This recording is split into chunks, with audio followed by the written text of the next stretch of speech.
O JAWS é um dispositivo intraoral restaurador do sono. Esse aparelho, ele trata de ronco, apneia e bruxismo. Ele foi criado por conta de uma necessidade própria. Meu marido começou a roncar e ter apneias, e essa situação começou a tirar o nosso sono. Nós temos não só meu marido se beneficiando dessa tecnologia, mas também outros pacientes que tratam do mesmo problema.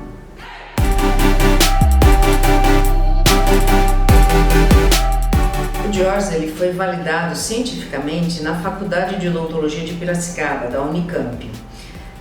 Foram 2 trabalhos, um comparando o JAWS com o CPAP, que é a pressão positiva contínua de ar, mostrando que ele é tão eficiente quanto, e o outro trabalho foi feito com vários pacientes, onde nós verificamos o modo de ação desse aparelho, com resultados de polissonografia e resultados de imagens radiográficas.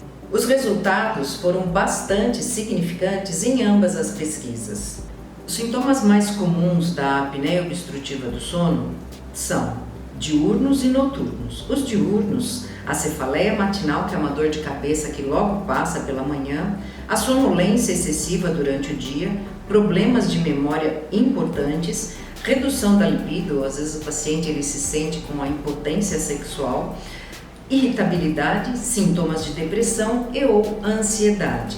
Já os noturnos, como ronco, pausas respiratórias, sono agitado com múltiplos despertares, levantar para ir ao banheiro várias vezes para urinar e sudorese, isso aumentando a sua transpiração, isso são alguns sintomas que acometem o paciente enquanto dorme.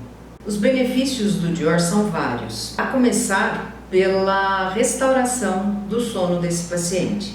Ele passa a dormir melhor, uma noite de sono inteira, onde ele consegue aprofundar sono, ele consegue sonhar e o paciente com isso, ao acordar, vai ter uma disposição melhor para o desenvolvimento das atividades de seu dia. Às vezes o paciente ele fica com uma respiração um pouco mais profunda, mas que não mais interfere no sono do parceiro ou da parceira. O JAWS ele funciona da seguinte forma: o paciente quando deita e dorme, nós temos a mandíbula que relaxa e vai para trás, a língua que relaxa e vai para trás e encontra com a parede da garganta.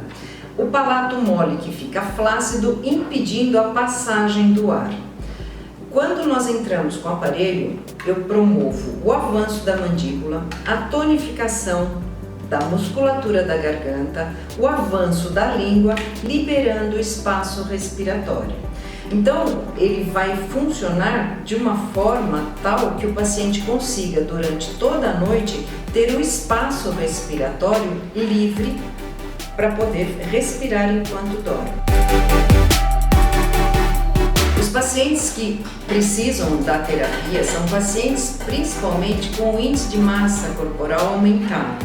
Mas o médico, quando faz o encaminhamento desse paciente, nós fazemos a avaliação de como está a boca desse paciente. Então nós precisamos verificar se ele tem atresia dos maxilares, se ele tem aumento do volume da língua, se ele tem o palato mole e flácido, se ele tem o queixo pequeno, se ele tem as amígdalas aumentadas. Então são uma série de exames que a gente avalia para verificar se esse paciente ele vai ter condição ou não da utilização dessa tecnologia. Então o médico, quando ele encaminha o paciente, o médico já faz uma avaliação prévia e com essa avaliação do médico, quando ele prescreve a utilização do aparelho intraoral, ele já entende que esse paciente é um candidato para o uso dessa tecnologia. Restaure suas noites de sono com o JAWS.